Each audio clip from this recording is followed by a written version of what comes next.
Baik, tidak banyak yang saya mau sampaikan. Tolong dicatat baik-baik bahwa KM 50 tidak boleh kita lupakan. KM 50 akan terus untuk kita usut, karena KM 50 ini merupakan satu tragedi luar biasa. Saya sudah sampaikan pada saat terjadinya KM 50, kalau sekali KM 50 dibiarkan, maka akan terulang lagi KM 50 yang lain. Nah, buktinya sekarang kita lihat berapa banyak orang-orang yang dibunuh oleh polisi. Tapi kemudian begitu siaran pers disiarkan, orang tersebut katanya melawan, bawa senjata, polisi terpaksa. Nah, akhirnya yang terjadi persis seperti KM 50. Sudah korbannya diculik, disiksa, dibunuh, difitnah. Dan itu terus terulang sampai peristiwa terakhir di Semarang, seorang anak SMK begitu juga. Dia tidak tawuran dibilang tawuran, tidak bawa senjata dibilang bawa senjata, dipamerkan senjata dalam siaran persnya. Nah, jadi lagi-lagi terulang, lagi-lagi terulang. Jadi warga masyarakat dibunuh terus difitnah. Nah, ini nggak boleh dibiarkan. Ini kenapa bisa terjadi lagi itu tadi, karena KM 50 dibiarkan, akhirnya mereka menganggap ke depan ini bunuh orang tuh gampang kok. Gampang, habis bunuh fitnah selesai, habis bunuh salahkan selesai. Nah, sampai kapan ini akan terus terjadi dan ini akan terus terulang sampai peristiwa sebesar Kanjuruhan yang meninggal itu lebih dari 100 orang, tetap saja yang meninggal yang disalahkan. Nah, lagi-lagi mereka semua disalahkan. Jadi polisi seperti malaikat, nggak pernah salah. Nah, ini berbahaya sekali. Nah, maka itu sekali lagi kami tidak akan diam. KM 50 akan terus kami kejar, dan orang yang paling bertanggung jawab dalam peristiwa KM 50 adalah Jokowi. Bukan hanya karena beliau sebagai seorang presiden. Mungkin orang mengatakan, oh mungkin tanggung jawabnya moral karena sebagai seorang presiden. Bukan. Tapi kita dapatkan indikasi-indikasi keterlibatan Jokowi langsung atau tidak langsung, itu bisa dibaca dan itu akan kita beberkan kalau pengadilan HAM-nya digelar, ya ikhwan. Nah, jadi jelas sekali dari sebelum terjadinya peristiwa KM 50 bagaimana Jokowi mengerahkan Kopsus, Komando Operasi Khusus ke Petamburan, lengkap dengan persenjataannya untuk nakut-nakuti saya dan keluarga. Itu sudah pengkondisian. Kemudian bagaimana seorang Pangdam Jaya sebelum kejadian menantang-nantang FPI di Monas dan mengancam-ngancam saya. Begitu juga bagaimana seorang Kapolri ketika itu, Idham Aziz, dengan Kapolda ketika itu luar biasa, mengancam dengan ancaman yang luar biasa sebelum terjadi peristiwa KM 50. Semua itu merupakan cipta kondisi. Seolah-olah saya dan FPI adalah orang yang kelompok berbahaya, sehingga kalau ke depan dibunuh ya nggak apa-apa, namanya juga orang berbahaya. Jadi dicipta kondisi dulu supaya masyarakat melihat FPI ini bahaya, Habib Rizik ini bahaya, Petamburan ini bahaya. Terus diciptakan kondisi dengan bantuan para buzzer yang luar biasa menyebar fitnahnya. Begitu opini terbentuk bahwa FPI ini berbahaya, Habib Rizik berbahaya, barulah terjadi peristiwa KM 50. Artinya supaya apa? Supaya kalau sayanya terbunuh atau FPI-nya, laskarnya terbunuh, orang akan menganggap biasa. Ini kan orang-orang keras, ini orang ekstrim, ini memang orang berbahaya. Jadi cipta kondisi semacam ini sudah jadi drama sinetron yang sering dimainkan oleh rezim Jokowi. Maka itu saya katakan sekali lagi, itu merupakan indikasi kalau Jokowi terlibat dalam KM 50.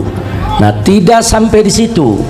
Begitu terjadi KM 50, Jokowi lah yang pertama kali menyatakan bahwa polisi sudah berbuat benar, masyarakat jangan melawan. Berkontrakan, tagihan listrik, asuransi, internet, berkontrakan, tagihan. Belum ada investigasi, belum ada pemeriksaan, belum ada penelitian, tiba-tiba sudah membuat pernyataan kalau laskar di KM 50 itu yang salah. Sementara polisi yang membantainya itu benar, sedang menjalankan tugas. nggak layak presiden memberikan pernyataan semacam itu sebelum dilakukan pemeriksaan, kecuali kalau memang presidennya terlibat dan yang mengatur semua itu, pantas saja memberikan pernyataan seperti itu. Tidak sampai di situ, tatkala banyak masyarakat termasuk DPR meminta dibentuknya yaitu tim independen untuk investigasi KM50, justru Jokowi yang menolak. Kenapa harus menolak? Kalau tidak terlibat, nggak usah ditolak. Mestinya investigasi itu dilakukan sejak awal kali kejadian. Nah, jadi di sini sekali lagi, kalau saya katakan Jokowi adalah orang yang paling bertanggung jawab, bukan hanya karena Jokowi itu sebagai presiden, tapi ada indikasi-indikasi yang menunjukkan keterlibatannya. Termasuk 3 hari sebelum kejadian KM50 di tempat ini, di markas syariat ini, tadi diceritakan oleh Dr. Fadilah, nah, bagaimana saya berkumpul dengan sekumpulan jurnalis, kemudian tahu-tahu ada drone yang merekam semua kegiatan kami. Begitu kita kejar itu drone, ternyata yang memainkan drone itu adalah 3 anggota BIN. Dan ini bukan fitnah, bukan, kami rekam semua. 3-tiganya punya kartu anggota BIN resmi. Yang satu juga punya kartu anggota sebagai jurnalis, yang satu sebagai mahasiswa, yang satu lagi sebagai anggota TNI. 3-tiganya punya kartu anggota BIN secara resmi. Mereka memakai mobil dengan nomor plat palsu, dan semuanya kita tangkap, mobil-mobilnya kita tangkap, kita interogasi, kita rekam, bahkan sampai data-data yang ada di komputer mereka kita sedot, kita ambil itu datanya. Ternyata ya, di dalam laptop yang mereka bawa ada operasi D5 yang saya menjadi targetnya. 3 hari sebelum peristiwa itu. Artinya apa? Ini anggota BIN ini menunjukkan adanya keterlibatan instansi negara, badan intelijen negara. Nah, jadi Jokowi dan orang-orangnya, apakah itu BG, apakah itu Fadil, apakah itu Idam Aziz, Tito, Dudung, Abdurrahman dan lain sebagainya, baik langsung maupun tidak langsung, semua terlibat. Dan kami akan kejar mereka ya kawan, secara hukum, baik dari dunia sampai akhirat. Nah, jadi jangan lagi kita ini semua dibodoh-bodohi. Kami punya data itu sampai hari ini masih kami simpan. Sekali lagi, masih kami simpan. Adapun pemeriksaan Komnas HAM, saudara, secara umum ya ada bagusnya, tapi lucunya semenjak Komnas HAM itu bekerja sampai hari ini, Komnas HAM tidak pernah menanyakan saya, memanggil saya, meminta keterangan dari saya, baik secara lisan maupun secara tulisan. Padahal peristiwa KM50 target utamanya adalah saya. Jadi dari mulai Komnas HAM bekerja sampai hari ini, Komnas HAM tidak pernah menanyakan saya sepatah kata pun juga. Ada apa? Mestinya kalau Komnas HAM itu profesional, dia harus menanyakan. Justru target utamanya mesti ditanya, kenapa, ada apa. Nah, tapi ternyata sama sekali tidak. Yang saya mau sampaikan, tolong dicatat baik-baik bahwa KM50 tidak boleh kita lupakan. KM50 akan terus untuk kita usut, karena KM50 ini merupakan satu tragedi luar biasa. Saya sudah sampaikan pada saat terjadinya KM50, kalau sekali KM50 dibiarkan, maka akan terulang lagi KM50 yang lain. Nah, buktinya sekarang kita lihat berapa banyak orang-orang yang dibunuh oleh polisi. Nah, tapi kemudian begitu siaran pers disiarkan, orang tersebut katanya melawan, bawa senjata, polisi terpaksa. Nah, akhirnya yang terjadi persis seperti KM50. Sudah korbannya diculik, disiksa, dibunuh, difitnah. Dan itu terus terulang sampai peristiwa terakhir di Semarang, seorang anak SMK begitu juga. Dia tidak tawuran, dibilang tawuran, tidak bawa senjata, dibilang bawa senjata, dipamerkan senjata dalam siaran persnya. Nah, jadi lagi-lagi terulang, lagi-lagi terulang. Jadi warga masyarakat dibunuh terus difitnah. Nah ini nggak boleh dibiarkan. Ini kenapa bisa terjadi lagi itu tadi, karena KM50 dibiarkan, akhirnya mereka menganggap ke depan ini bunuh orang tuh gampang kok. Gampang, habis bunuh fitnah selesai, habis bunuh salahkan selesai. Nah sampai kapan ini akan terus terjadi, dan ini akan terus terulang sampai peristiwa sebesar Kanjuruhan yang meninggal itu lebih dari 100 orang, tetap saja yang meninggal yang disalahkan. Nah, lagi-lagi mereka semua disalahkan. Jadi polisi seperti malaikat, nggak pernah salah. Nah ini berbahaya sekali. Nah maka itu sekali lagi kami tidak akan diam. KM50 akan terus kami kejar, dan orang yang paling bertanggung jawab dalam peristiwa KM50 adalah Jokowi.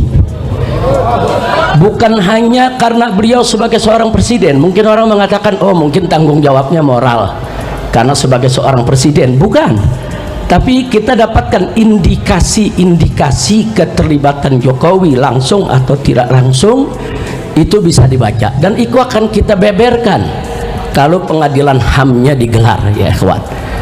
Nah jadi jelas sekali dari sebelum terjadinya peristiwa KM50 bagaimana Jokowi mengerahkan Kopsus, Komando Operasi Khusus ke Petamburan, lengkap dengan persenjataannya untuk nakut-nakuti saya dan keluarga. Itu sudah pengkondisian.